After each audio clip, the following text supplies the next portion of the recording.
Buenas noches, amigas y amigos de Radio Caracas Televisión. Para hoy tenemos como invitado al doctor Osvaldo Álvarez Paz. Osvaldo, el apagón del viernes pasado demostró la madurez de la gente en Venezuela, a pesar de que fue algo sumamente preocupante y angustiante, que provocó además un caos en las principales ciudades del país por la falta de luz, de semáforos, bancos que no estaban operando en el día de pago de la gente. A pesar de todo eso, sin embargo, la gente actuó con mucha madurez y con mucha serenidad. Eso contrasta con algo que nos vienen diciendo desde hace tiempo las encuestas, que es este fenómeno creciente del abstencionismo y de la falta de interés en participar en las elecciones. ¿Cómo combinas tú ambas cosas?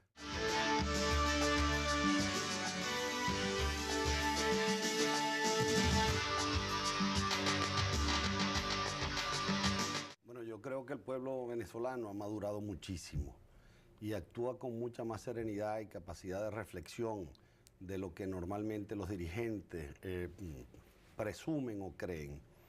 Una demostración es lo que tú señalas y la otra es el mismo hecho de que esta campaña electoral haya tenido características completamente distintas a las anteriores.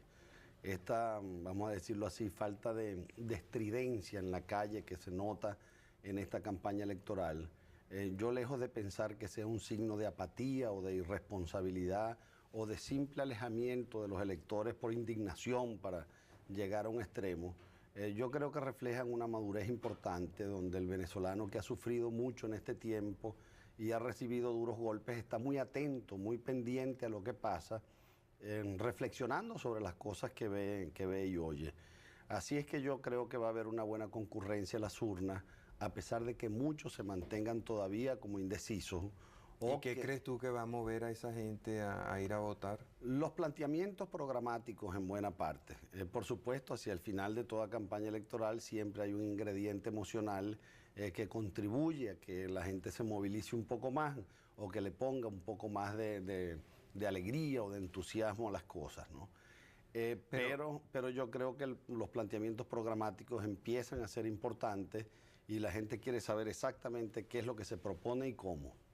Pero fíjate, uno más bien siente que los programas tienen muy poca vigencia en este momento, nadie está hablando de eso, más bien la preocupación está centrada en el campo del doctor Caldera, por ejemplo, en las posibilidades de que haya un fraude electoral, y ellos han venido formulando una serie de denuncias. De hecho, incluso interpusieron un recurso de amparo ante el Consejo Supremo Electoral, que la Corte les acordó la suspensión pues, del tarjetón, no del presidencial, sino del de cuerpos deliberantes.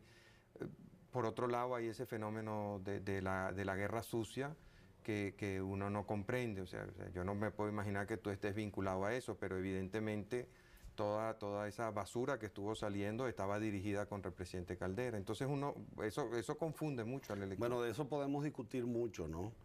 Porque efectivamente algunas cosas que salieron ahora estuvieran dirigidas contra Rafael Caldera, pero toda la basura que viene saliendo desde el 25 de abril para acá ha estado dirigida en contra de Osvaldo Álvarez Paz.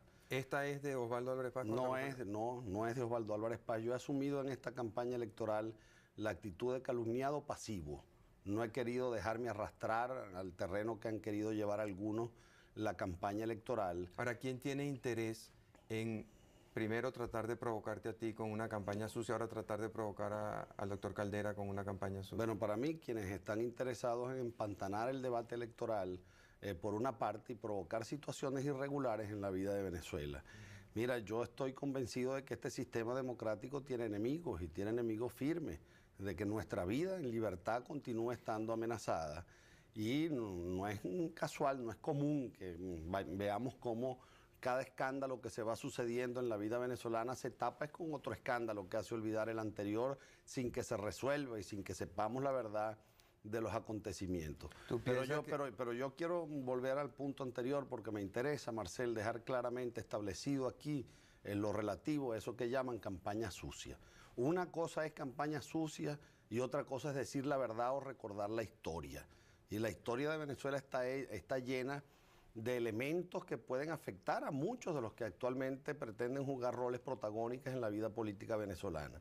Y hablar sobre esas cosas no puede considerarse nunca guerra sucia, y mucho menos decir la verdad.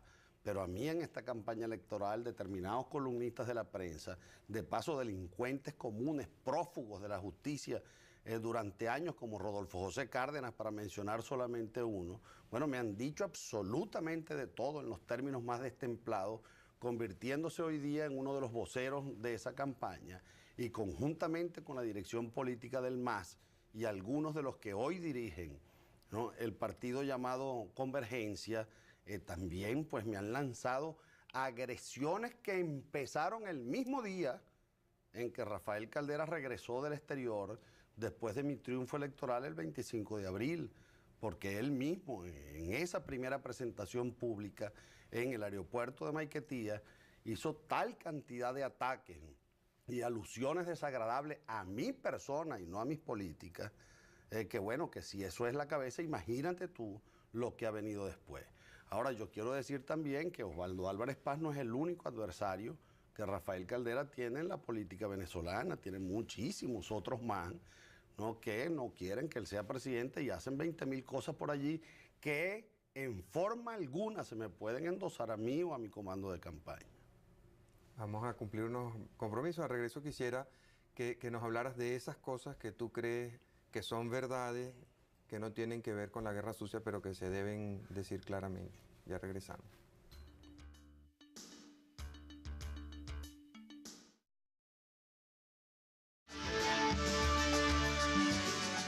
Hace un momento tú establecías una diferencia entre lo que es la guerra sucia y lo que son las verdades que se deben decir en un debate electoral.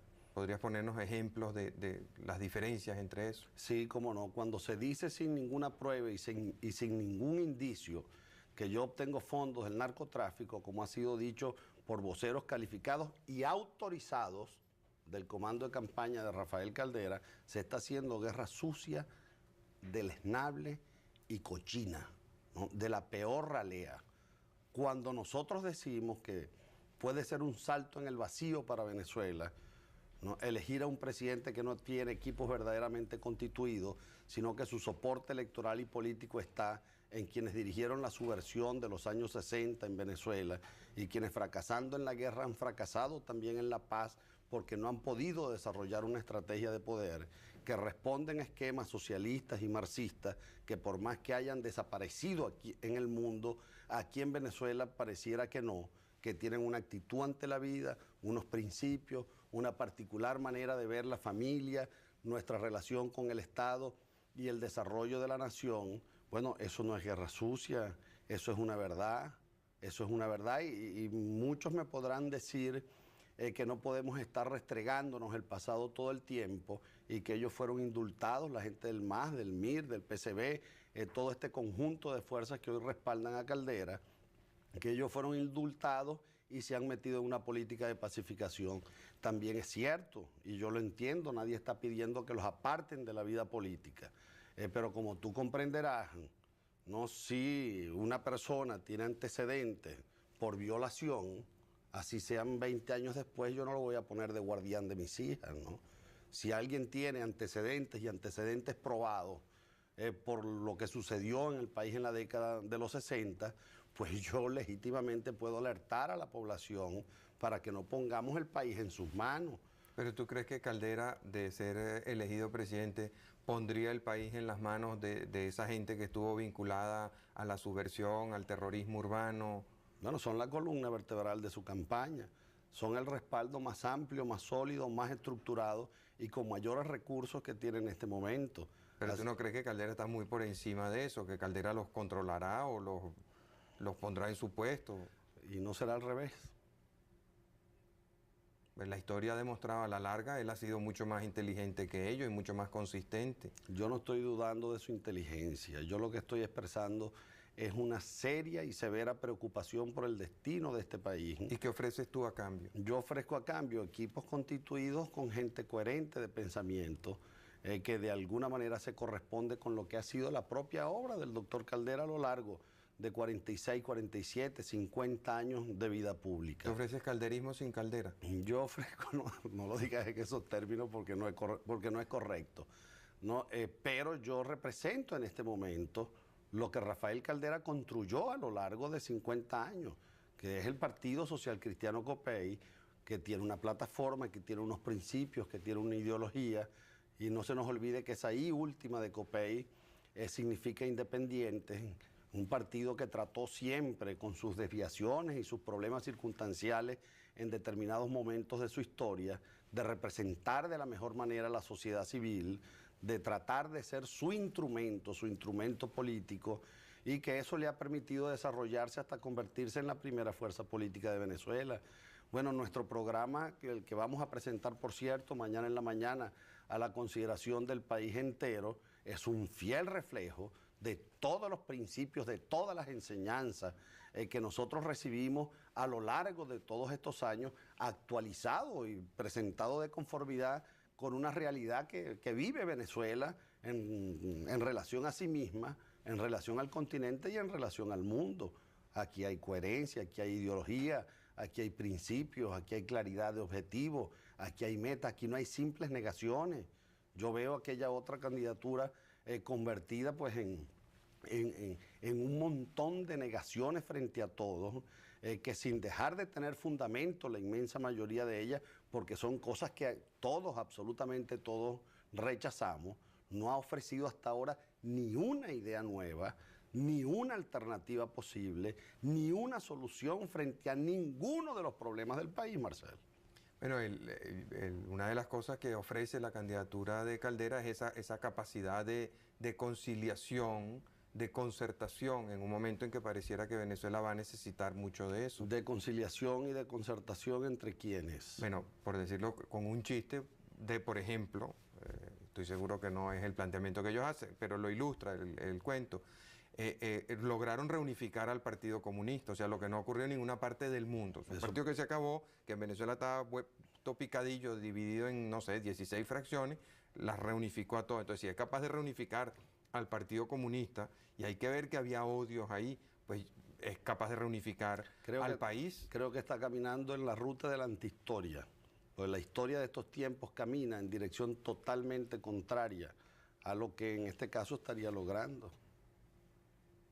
Pero el ejemplo no va a la idea comunista, pues simplemente Bueno, pero la práctica sí. No, el ejemplo es la capacidad de reunificar gente de pensamiento. Marcel, no nos engañemos, todos sabemos de lo que se trata. En este momento, y lo voy a decir sin pretensiones de ninguna naturaleza, yo tengo mucho más poder de convocatoria a las verdaderas fuerzas motrices de este país, a las que de verdad pueden iniciar un proceso de reconstrucción de Venezuela, de reconstitución de Venezuela sobre bases mejores, distintas y más útiles para el ciudadano común que las que puede tener Rafael Caldera. ¿Cuáles son esas fuerzas que tú crees que puedes convocar mejor que él? Yo estoy en mejores condiciones que él para sumar el mundo de los profesionales y técnicos actualizados que Venezuela requiere para salir adelante, para generar confianza en los sectores de la economía, en los inversionistas nacionales y extranjeros que tanto necesitamos en este momento para fortalecer nuestras debilitadísimas áreas del aparato productivo que han sufrido mucho en este tiempo, para proyectar ante el mundo entero en este instante la realidad de una Venezuela emergente que tiene que cambiar necesariamente. Tú escribiste hace algunos años un libro que a mí me impresionó mucho y que cada tanto lo releo y le doy un vistazo, ¿no? Llamado El Estado Omnipotente versus la generación de relevo. Yo veo hoy a Rafael Caldera en este instante, con la línea de campaña que han desarrollado, bueno, como el más acabado exponente de ese Estado omnipotente, que yo creo que tenemos ya la obligación de desmontar definitivamente. Y modestia aparte también, las circunstancias me han colocado en la coyuntura de poder encabezar el esfuerzo de la generación de relevo para que nosotros podamos de verdad reconstituir a Venezuela. Yo no tengo la menor duda de eso. Y si la tuviera, no me hubiera empeñado como me he empeñado en ser presidente de la República. Pero siento que llegó definitivamente el momento de hacer las cosas, que no podemos seguir esperando más ¿no? Y hay diferencias profundas que se han venido afirmando en este proceso electoral. Yo he descubierto a un Caldera en este proceso electoral, bueno, muchísimo más centralista que lo que ya lo era cuando nosotros trabajábamos juntos, que no pocas discusiones tuvimos sobre este problema, ¿no? He descubierto un Caldera más estatista y más intervencionista, del que yo jamás me hubiera imaginado, ¿no? que fuera.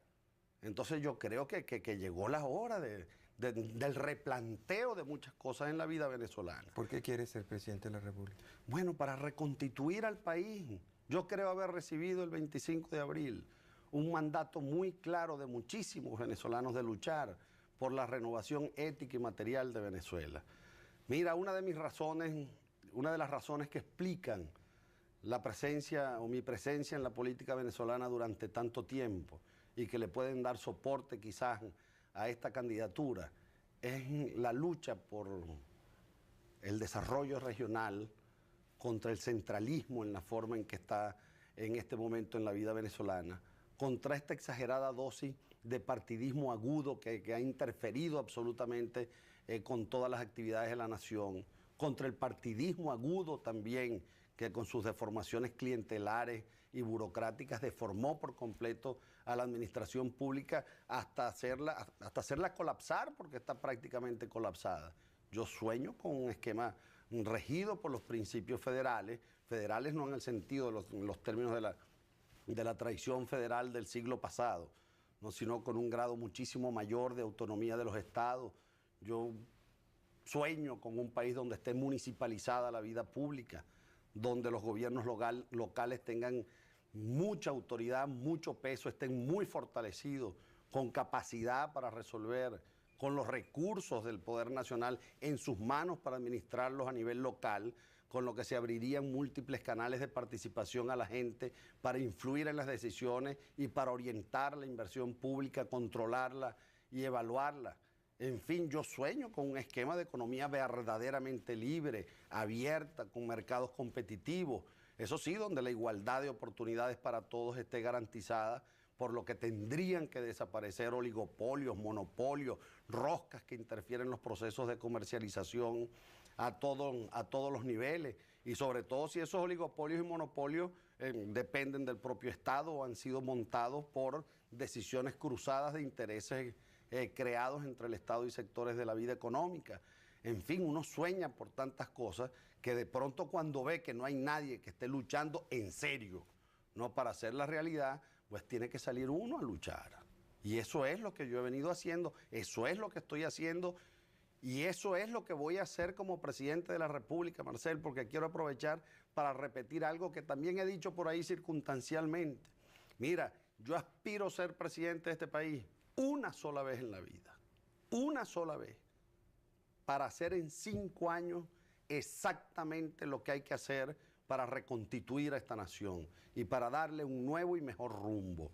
Yo no quiero pasarme 5 años cuidándome las espaldas, ni haciendo cálculos políticos a futuro, ni fortaleciendo grupitos económicos o grupitos políticos para que yo al salir de ahí pues tenga algún soporte para ver cómo hago para mantenerme flotando y regresar de nuevo algún día a la presidencia de la República. No. Yo al terminar de esos 5 años consideraré que ya cerré mi ciclo en la política activa y aspiraría a salir de Miraflores sin nostalgias por regresar y con la satisfacción interior, y para eso voy a trabajar, de no haber defraudado absolutamente a nadie que haya depositado su confianza en mí. Ojalá puedas hacerlo, porque fíjate que uno de los dramas del presidente Pérez fue que esos grupitos económicos, sobre todo, que tanto cultivó, que tanto favoreció, que tanto privilegió, en su momento difícil se le voltearon y fueron los que financiaron toda esa guerra sucia que a él también le hicieron. Que lo molieron porque así es. Yo no me he puesto a cultivar grupos económicos, no vivo de ningún grupo económico, no recibo aportes económicos de ninguno de ellos en particular, ¿no? Y siento que voy a llegar a la presidencia de la República bastante liviano, bastante libre, ¿no? De compromisos que me puedan mediatizar o que puedan impedir que yo trate de hacer las cosas que quiero hacer. Lo que pasa es que me han endilgado la fama, me han puesto la etiqueta por la prédica en relación a la economía libre y a la economía de mercado. Vamos a cumplir unos compromisos, al regreso hablamos de Okay. eso, de esas cosas concretas que tú propones hacer. ¿Cómo no? Ya regresamos.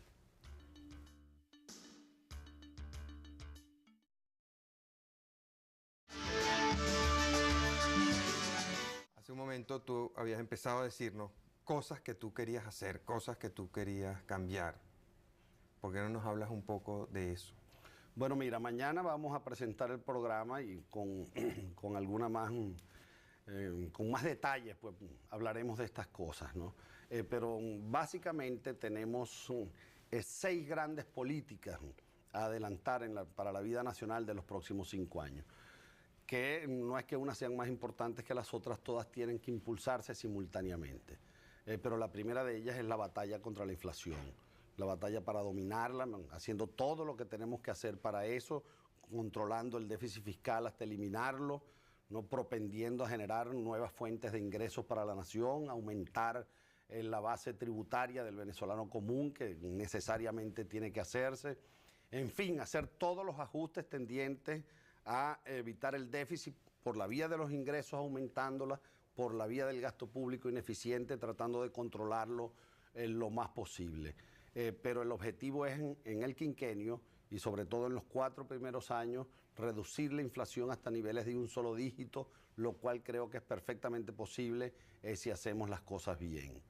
Lo segundo es una política de solidaridad social que es indispensable. El país está empobrecido, las 2/3 partes de la población viven en situación de pobreza, 1/3 parte en situación de pobreza crítica.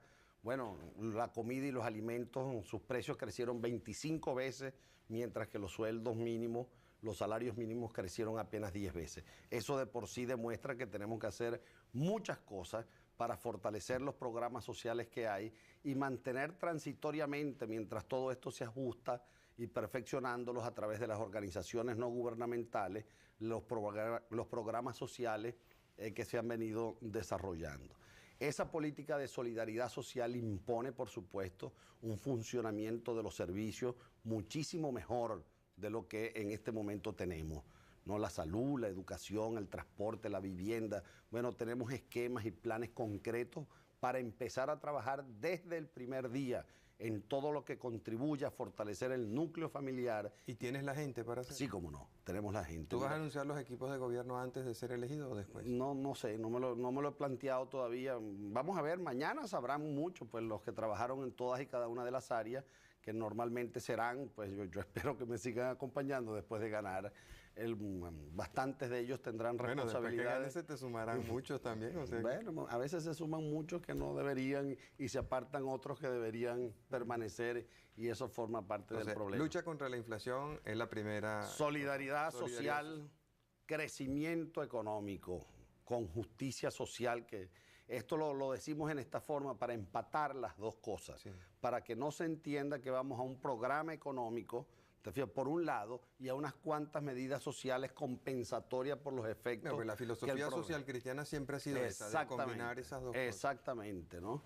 Y creemos que podemos impulsar un gran crecimiento económico en los próximos años si generamos condiciones de seguridad y confianza, de seguridad jurídica mínima en las reglas del juego económico para atraer inversiones nacionales, inversiones extranjeras que fortalezcan el aparato productivo, desarrollando adecuadamente las políticas que PDVSA tiene definidas en este momento, que yo creo que son buenas, que son útiles, que por allí es el camino, que podrán tener un efecto multiplicador tremendo en la economía nacional, incentivando otras áreas y generando múltiples oportunidades para el mismo proceso de diversificación económica del país.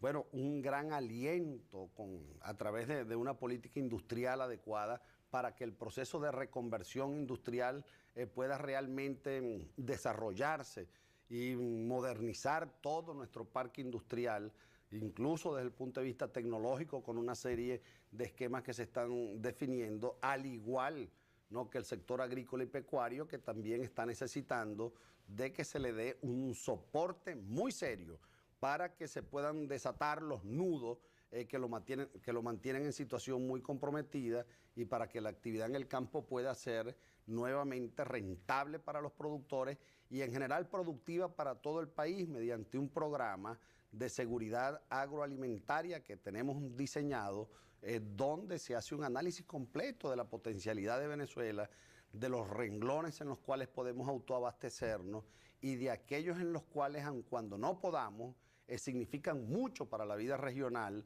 en unos cuantos estados del país, donde hay que propender a que poco a poco se vaya avanzando desde el punto de vista tecnológico y desde el punto de vista del esfuerzo humano, calificando mucho ese esfuerzo para que no desaparezcan actividades que son capaces de generar riqueza y de generar muchísimo empleo. En fin, nos proponemos insertarnos en serio en el comercio internacional con mucha fuerza. Somos partidarios y tenemos una política definida concreta también de la integración pues, en los mercados continentales y mundiales, profundizar este proceso en algunas áreas sobre bases distintas y diferentes a las que se ha logrado en este periodo, que yo creo que se han hecho algunas cosas muy superficialmente y muy a la ligera, sin medir las consecuencias prácticas de los pasos que se dan. ¿En este periodo te refieres al del presidente Velázquez? Al del presidente Pérez. Al del presidente Pérez. Ahora, cuando... Llevamos 3. Lleva 4. ¿Ah? A ver, ya, la parte de la apertura al comercio internacional es parte del desarrollo económico. Es parte del crecimiento económico. Bueno, ello implica también un gran aliento a la industria de la construcción mediante políticas de mantenimiento de obras públicas y de completar la infraestructura que en este momento se necesita para darle soporte, verdadero soporte a las actividades productivas, ¿no? El cuarto es la política educativa. Tenemos que reformular todo el sistema educativo venezolano y esto es muy importante, ¿no? Reformularlo sobre bases completamente distintas que nos permitan, además de corregir lo que hay que corregir en este momento, ¿no? Que nos permitan formar un nuevo venezolano, que conjuntamente con aprender a leer y a escribir y las 4 operaciones fundamentales, ese niño pueda aprender a usar la computadora y a usar sus manos en conexión con la mente, ¿no? Eso va a determinar un cambio cultural tremendo en la vida venezolana hacia el futuro, descentralizando con una mayor autonomía, por supuesto, de los directores de los planteles, invirtiendo la relación del gasto educativo que hay ahora, pero haciéndolo sin que nada se afecte, por supuesto. Eso quiere decir que poner más dinero en la educación preescolar. Más acento, preescolar y básica, y hasta en el ciclo diversificado, haciéndolo diversificado de verdad, con vuelta a las escuelas técnicas y vuelta de alguna manera de aquellas viejas y nobles escuelas normales que formaron tantos maestros con tanta mística, sobre todo en el interior del país, que desaparecieron por completo. Hay unas cuantas cosas, pues, que se están repasando para tratar de adecuarlas. Bueno, el sistema de educación superior también tiene sus consideraciones. La quinta parte de todo esto que tiene que ser, tiene que ir junto, porque sin ello no va a funcionar nada, es la reforma integral del Estado venezolano. Si nosotros continuamos con un poder ejecutivo, con un gobierno que no gobierna o gobierna mal, ¿no? Que está colapsado en cuanto tanto a administración pública, con un Congreso que legisla mal a destiempo y que no controla al gobierno como ha sido visto en los últimos años, con una justicia interferida política y económicamente, donde ni siquiera los jueces más honestos pueden funcionar bien por las condiciones ambientales en las que trabajan y por la falta de recursos humanos y técnicos de todo tipo para cumplir con su labor. Bueno, si continuamos con un presidencialismo como el que hay, no con este centralismo que ahoga todas las iniciativas de la provincia venezolana, con el partidismo agudo como lo conocimos a lo largo de los últimos años de la democracia, pues no hay plan, no hay proyecto, no hay programa, no hay absolutamente nada que pueda funcionar. Entonces nosotros vamos a la reforma integral del Estado venezolano y ese será un empeño del primer día, así tengamos que llegar, Marcela, a la constituyente. El camino constituyente sigue planteado y creo que vamos a llegar más temprano que tarde a la necesidad de explorarlo, porque yo tengo mis dudas de que accionando los organismos institucionales actuales en términos normales, podamos hacer con la rapidez que las circunstancias imponen los cambios estructurales que Venezuela necesita para poder salir adelante. Y lo sexto es la recuperación ética y moral de Venezuela. Porque si hiciéramos todo, y agregando ahora la reforma del Estado, pero no le devolviéramos a la política su contenido ético, no sus principios elementales que se han deteriorado tanto, el sentido de apostolado que nunca debió de perder la política, pues estaríamos definitivamente perdidos. Y creo que aquí llegó la hora de hacer un grandísimo esfuerzo en lo ético, en lo moral, para que Venezuela tenga un gobierno serio, transparente, confiable, eficiente, del cual se pueda discrepar todo lo que se quiera, pero que pueda servir, Marcel, como ejemplo para nuestros hijos y para nuestros nietos, que tienen derecho también a vivir en un país del cual puedan sentirse orgullosos. Ese es uno de los problemas centrales que uno siente en Venezuela hoy en día. Tantas cosas que han pasado. Hace un rato poníamos un ejemplo, lo que ha sido la guerra sucia, o sea, tanto la que se ha hecho contra ti como la que se ha hecho contra los otros candidatos. Son cosas que yo creo que contribuyen a que la gente se sienta mal con respecto a Venezuela.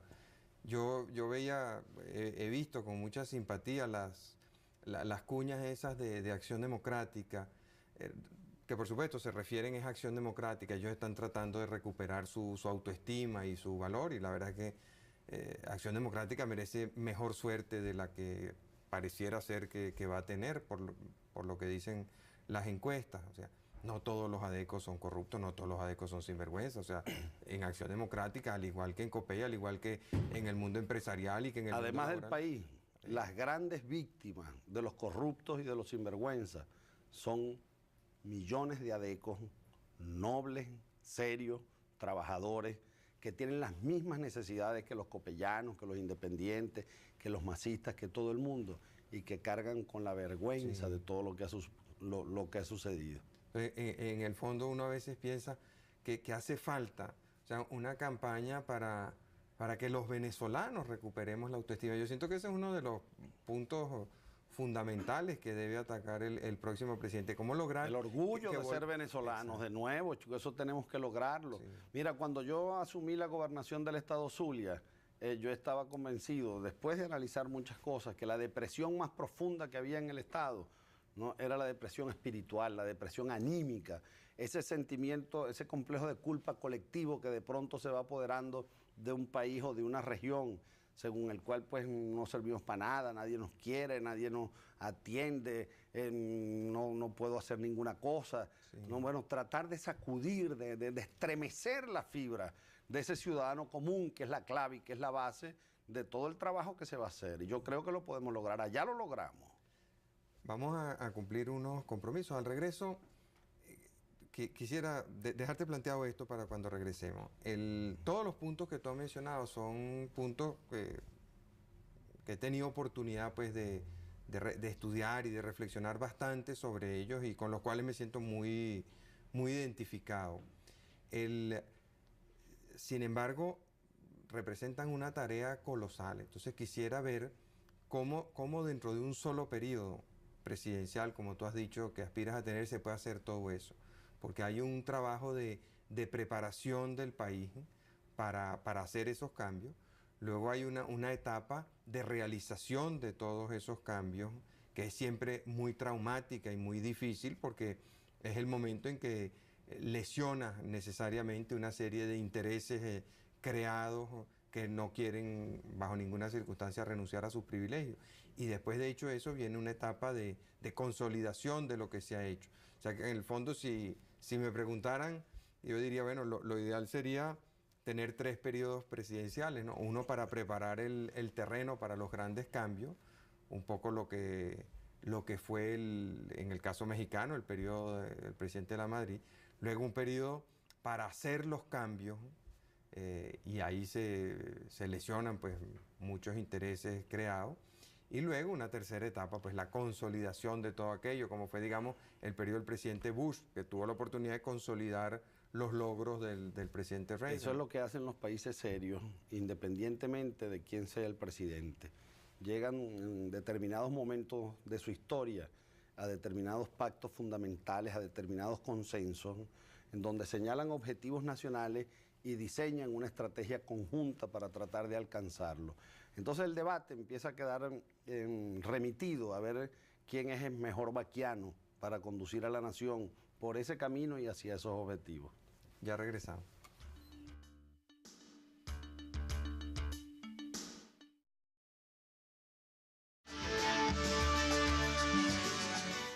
Hace un momento comentábamos que para poder llevar a cabo un programa tan ambicioso como el que tú señalas y tan necesario para el país, harían falta idealmente 3 periodos, ¿no? Uno de preparación, uno de realización y uno de consolidación.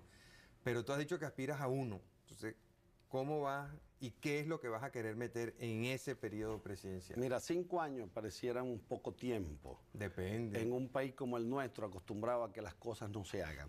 Bueno, parece mucho tiempo cuando los gobiernos son malos. Las 3 presidencias nos resultaron eternos. Eternos. Bueno, pero en 5 años se ha cambiado el mundo, Marcel. En 5 años se cayó el telón de acero, se modificó completamente la realidad de Europa del Este, de Europa Oriental. En 5 años el discurso político ha cambiado muchísimo hacia la libertad, hacia la competitividad, hacia la integración, hacia la globalización.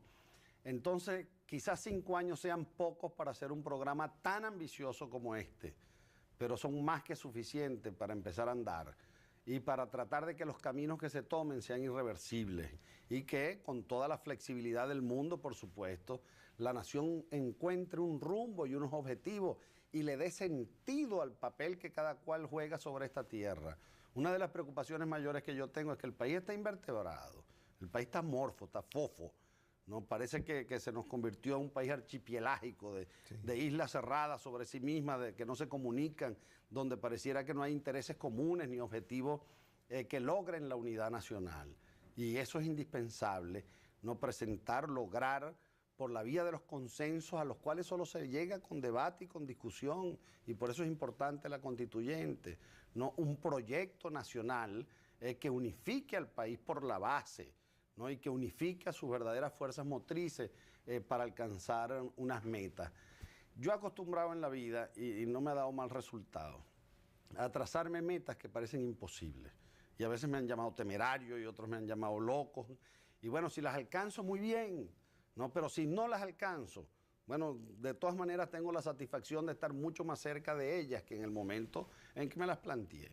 Por eso no hay que tenerle miedo a los programas ambiciosos y a los planes grandes, porque si se camina con firmeza y con decisión siempre se avanza, y creo que esa es la idea que necesita la Venezuela de hoy. Si alcanzas la presidencia, ¿cómo te gustaría que te recordaran después, al terminar el periodo? Como un presidente útil, como el hombre que preparó a Venezuela para el año 2000. El siglo se nos vino encima. Yo siento que el mundo se está preparando para ello. Es más, mira, me impresionó mucho en estos días leer un discurso del presidente Salinas de Gortari en México, donde él hace un análisis de nuestras realidades continentales en relación con el mundo, ¿no? Y él vaticina que antes del año 2000 es posible, ¿no?, que sin disparar un tiro, naciones enteras no existan, ¿no? El Estado Nacional y su soberanía empieza a ser vulnerado de tal manera por las nuevas fuerzas dominantes que existen en el mundo, que tiendan a desaparecer, porque la brecha que se está abriendo entre unas naciones y otras como producto de la velocidad del desarrollo, de los impulsos tecnológicos y científicos, es tan grande, bueno, que el que no quiera quedarse atrás, si no hace lo que tiene que hacer, terminará siendo absorbido por quienes están haciendo exactamente lo que hay que hacer para alcanzar al mundo. El mundo no va a esperar por nosotros. Nosotros tenemos que acelerar la marcha para que el mundo no nos deje atrás. Fíjate, cuando yo escribí todos los ensayos que fundamentalmente componen el libro que tú mencionabas al principio del programa, La generación de relevo contra el Estado omnipotente, la idea que había detrás de eso era que yo veía que la libertad era inevitable y el Estado venezolano era una camisa de fuerza para nuestro pueblo para impedirle que alcanzara su realización personal y su libertad y el ejercicio responsable de esa libertad. Yo veía que las fuerzas económicas apuntaban irremisiblemente hacia la apertura de los mercados, la globalización de la economía.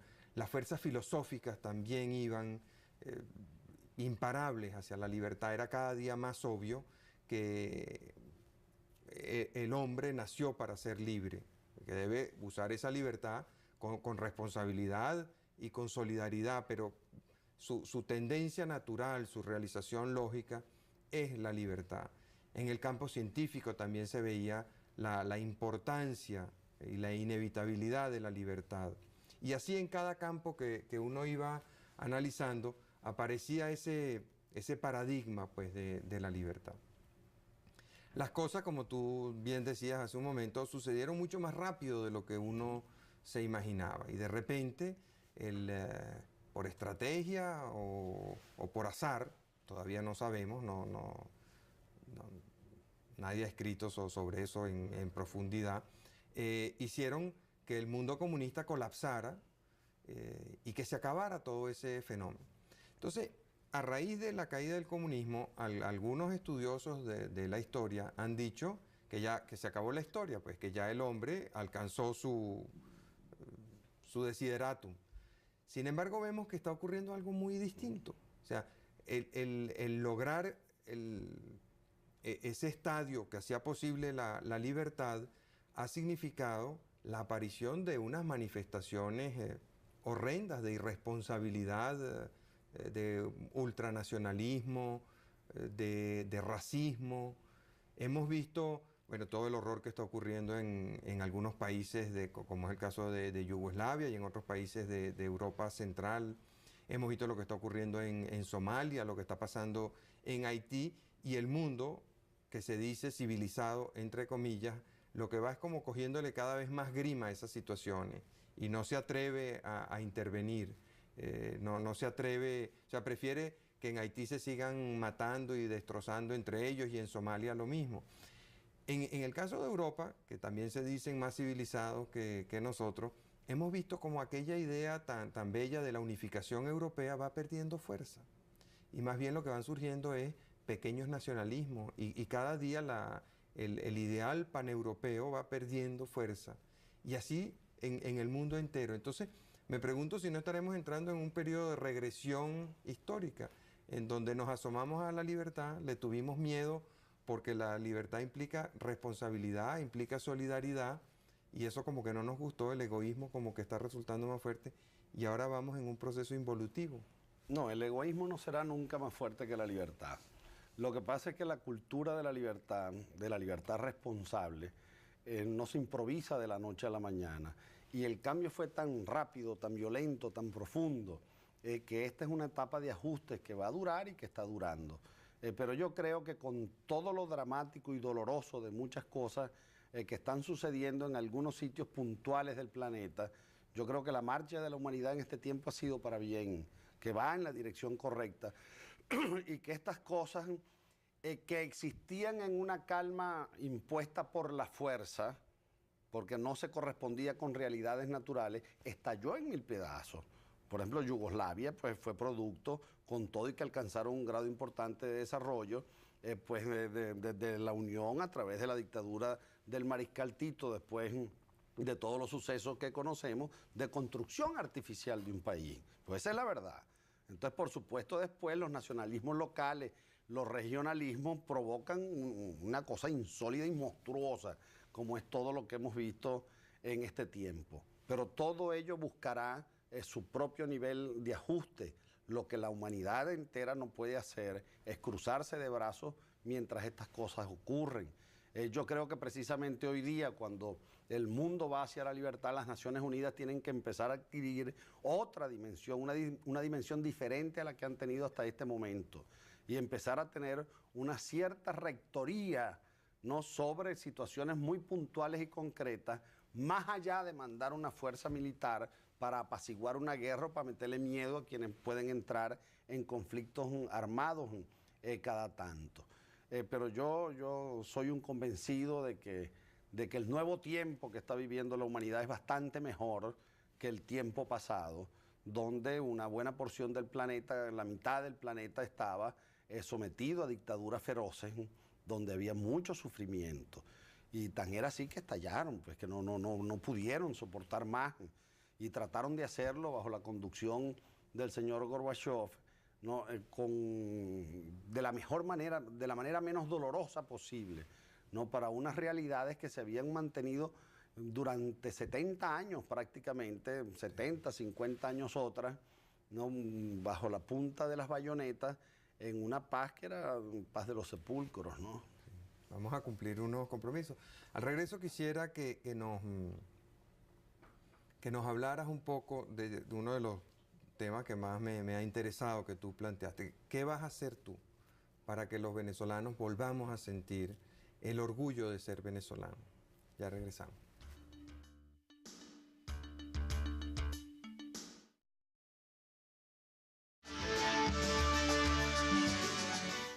Hace un rato tú hiciste un planteamiento que me pareció bien importante, que los venezolanos tenemos que recuperar nuestro orgullo de ser venezolanos. ¿Qué vas a hacer tú para eso? Dar el ejemplo, dar el ejemplo y tratar de cumplir lo mejor que pueda mis responsabilidades personales y hacer que mis cooperadores, mi equipo de gobierno también las cumpla.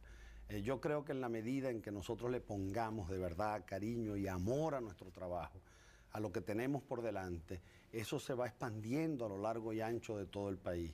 Y cuando la cabeza no falla, el cuerpo responde y nosotros podemos obtener rápidamente logros significativos en la vida nacional que hagan renacer ese orgullo de ser venezolano, ese desmentir esta cosa horrenda en la cual pareciéramos estar inmersos ahorita, de que el país retrocede y el país va para atrás y no hay forma de detener la picada, de detener la caída en que estamos metidos desde hace algún tiempo.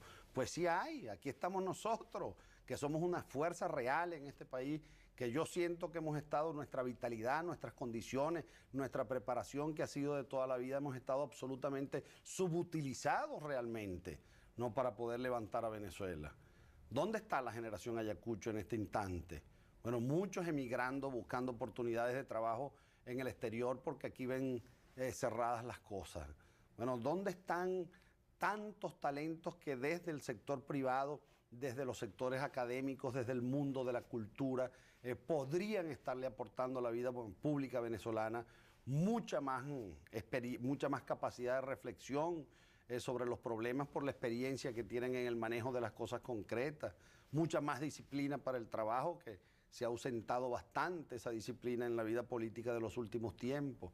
Bueno, ¿dónde están nuestros científicos, nuestra gente del mundo de la tecnología? Por cierto, tuve una reunión con ellos en Maracaibo hace un par de semanas y me impresionó sobremanera la cantidad de planteamientos tan serios que me hicieron sobre esa brecha de la que hablábamos anteriormente, que se está abriendo por el desarrollo tecnológico que lleva la humanidad. ¿Tú le tienes miedo al desarrollo tecnológico? No, todo lo contrario, incluso vi... A mí se me presenta un problema, ¿no? Que es que muchos de estos que llaman los asesores de la campaña y la dirección política y tal, me dicen, no te estés refiriendo todo el tiempo a Caldera, pero es casi que inevitable en algunas cosas. Yo le escuché decir, y lo escuchó toda Venezuela, bueno, que la revolución tecnológica que estaba habiendo en el mundo era muchísimo más peligrosa y había que temerle más que a la revolución industrial de principios de siglo. Bueno, por Dios, porque que la tecnología sustituía el trabajo humano. Bueno, eso no puede ser a estas alturas del desarrollo del mundo. Y eso me lleva a hacer cualquier cantidad de reflexiones, porque no entender que el desarrollo tecnológico más bien multiplica las oportunidades en todas las ramas, en todos los campos de la actividad humana, es tener el ancla echada en el pasado, pero bien lejos, ¿no? Bien atrás, ¿no? Y es parte del problema que yo creo que tiene que resolver Venezuela el 5 de abril. Yo tengo el 5 de diciembre. Yo tengo la impresión de que esa candidatura ¿no? Está estancada en el momento en que le tocó gobernar a Venezuela. Y sigue pensando en términos, por ejemplo, de que de por sí revaluar es bueno y devaluar es malo, como si no fuera eso consecuencia de procesos económicos que tienen que cumplirse. No, que delegar funciones presidenciales y difundir el poder a gobernadores y alcaldes es convertirse en un presidente irresponsable que lo que va a estar guindado a la pared sin hacer absolutamente nada. Es no entender los cambios que se han operado. Y creo que esta oportunidad es de las últimas que le van quedando a Venezuela para dar el salto de verdad, el paso largo que tiene que dar hacia el progreso, hacia el desarrollo y hacia la prosperidad. Hace un rato conversábamos sobre que el Partido Comunista desapareció en el mundo y las distintas formas de socialismo se han atomizado, menos aquí en Venezuela, donde podríamos hacer una promoción turística incluso, ¿no? Y decir, venga a Venezuela, venga a conocer a Venezuela, que tiene playas fabulosas, hoteles, facilidades, mujeres bellas que son mises, tiene absolutamente de todo. Y como curiosidad especial, al único partido comunista que va quedando en el mundo ahora reunificado, ¿no? Porque se incorporan todos bajo una misma candidatura y que tiene como eje un partido que se llama Movimiento al Socialismo, es decir, movimiento hacia algo que desapareció en el mundo. Imagínate tú. ¿Cuál es la alternativa que se le está planteando a Venezuela en este momento? Y tú sientes que tú, fíjate, volvemos al tema de Caldera. La verdad es que todo pareciera en estas elecciones estar centrado entre Osvaldo y Caldera. Es que hay mucha gente que se pregunta, bueno, ¿en qué se diferencian estos dos señores? ¿Por qué si durante tantos años estuvieron juntos, no, ahora están separados? Entonces es una pregunta que no se ha debatido suficientemente. Y Caldera dice que él no va a un debate porque que le vamos a faltar el respeto. No, todo lo contrario, yo nunca le he faltado el respeto a Rafael Caldera, ni se lo faltaré jamás, entre otras cosas, porque se lo tengo, así él de pronto abuse del respeto que uno le tiene. Y se lo mantendré toda la vida. No, pero yo creo que llegó el momento, Marcel, de discutir sobre estas cosas a fondo, de saber qué opina cada cual sobre estos temas cara a cara frente al público y que el público resuelva con absoluta libertad. Ya yo estoy cansado de que se me estén enjuiciando, no por lo que los otros dicen de mí, ¿te fijas? Y sin tener oportunidad frente a ellos de desmontarles sus interesadas argumentaciones en algunos temas como el tema económico. Eso es muy fácil, no decir Marcel es un paquetero, Marcel es un neoliberal, además lo dicen así como para insultarlo a uno, ¿te fijas? Pero sin exponerse a la réplica y a la contrapregunta, ¿no? En todo caso, ¿no? En todo caso, ¿no? Ahora, ¿tú no el mundo anda es por el camino de la libertad, como hablábamos hace un rato, ¿no? Así es. No Ahora, por el camino del socialismo. ¿Tú no temes que en ese debate con el doctor Caldera, el respeto y el afecto que tienes que tenerle, pues tantos años estuviste con él, te inhibe y él te derrote fácilmente? Bueno, no tengo ese temor, aun cuando no te podría negar que por supuesto uno siente un respeto muy importante frente a un hombre de esa dimensión. Pero bueno, yo creo que el país lo necesita, que al país le interesa, ¿no? Y quisiera tener la oportunidad de saber exactamente, ¿no?, qué es lo que está moviendo el alma y el pensamiento de Rafael Caldera en este momento, porque yo todavía no logro entender a plenitud, ¿no?, por qué Caldera nos abandonó, por qué se fue del partido, por qué renunció a su propia obra y por qué no aprovechó esta extraordinaria coyuntura de mi triunfo el 25 de abril para haberme dado un sólido respaldo que hubiera mantenido unidos a todos los socialcristianos de Venezuela y le hubiera dado una gran lección pedagógica a una nación que necesita precisamente ese tipo de testimonio. Muchas gracias, Osvaldo. Muchas gracias, amigos, por su atención. Como de costumbre, los espero el próximo domingo a las 10 de la noche.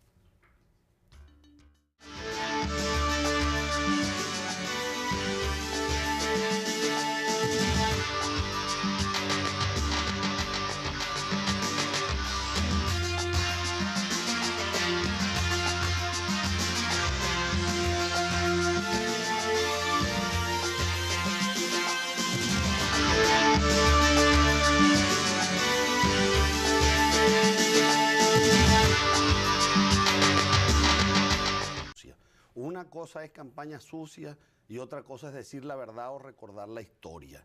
Y la historia de Venezuela está llena de elementos que pueden afectar a muchos de los que actualmente pretenden jugar roles protagónicos en la vida política venezolana. Y hablar sobre esas cosas no puede considerarse nunca guerra sucia, y mucho menos decir la verdad.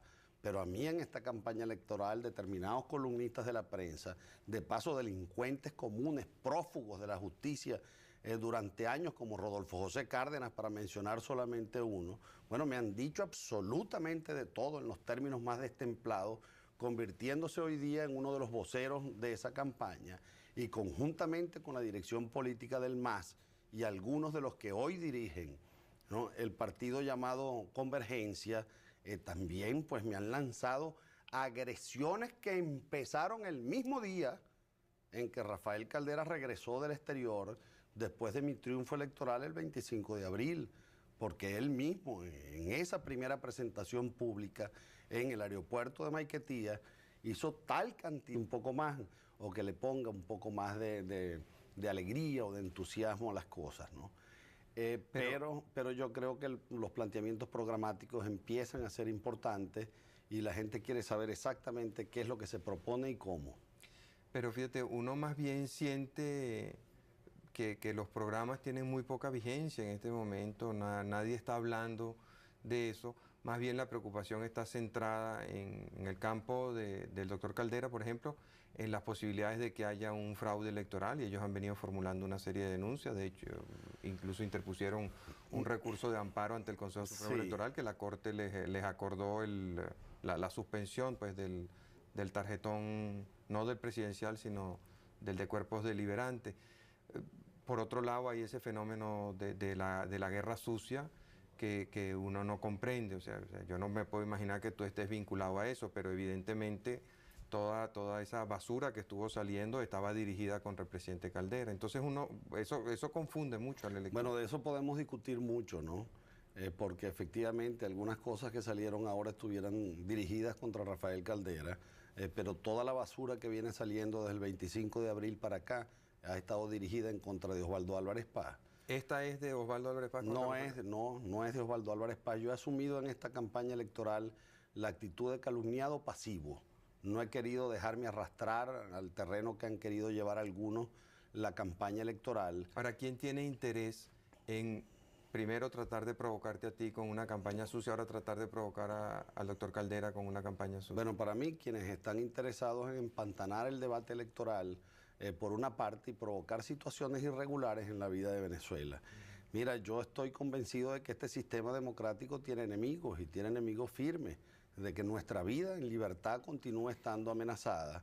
Y no es casual, no es común que veamos cómo cada escándalo que se va sucediendo en la vida venezolana se tapa con otro escándalo que hace olvidar el anterior, sin que se resuelva y sin que sepamos la verdad de los acontecimientos.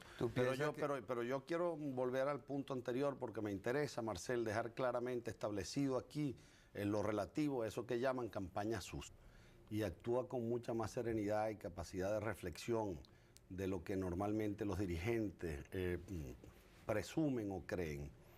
Una demostración es lo que tú señalas, y la otra es el mismo hecho de que esta campaña electoral haya tenido características completamente distintas a las anteriores. Esta, vamos a decirlo así, falta de estridencia en la calle que se nota en esta campaña electoral, yo, lejos de pensar que sea un signo de apatía o de irresponsabilidad o de simple alejamiento de los electores por indignación para llegar a un extremo, yo creo que reflejan una madurez importante, donde el venezolano, que ha sufrido mucho en este tiempo y ha recibido duros golpes, está muy atento, muy pendiente a lo que pasa, reflexionando sobre las cosas que ve y oye. Así es que yo creo que va a haber una buena concurrencia en las urnas, a pesar de que muchos se mantengan todavía como indecisos. ¿Y qué crees tú que va a mover a esa gente a ir a votar? Los planteamientos programáticos, en buena parte. Por supuesto, hacia el final de toda campaña electoral siempre hay un ingrediente emocional que contribuye a que la gente se movilice. Buenas noches, amigas y amigos de Radio Caracas Televisión. Para hoy tenemos como invitado al doctor Osvaldo Álvarez Paz. Osvaldo, el El apagón del viernes pasado demostró la madurez de la gente en Venezuela, a pesar de que fue algo sumamente preocupante y angustiante, que provocó además un caos en las principales ciudades del país por la falta de luz, de semáforos, bancos que no estaban operando en el día de pago de la gente. A pesar de todo eso, sin embargo, la gente actuó con mucha madurez y con mucha serenidad. Eso contrasta con algo que nos vienen diciendo desde hace tiempo las encuestas, que es este fenómeno creciente del abstencionismo y de la falta de interés en participar en las elecciones. ¿Cómo combinas tú ambas cosas?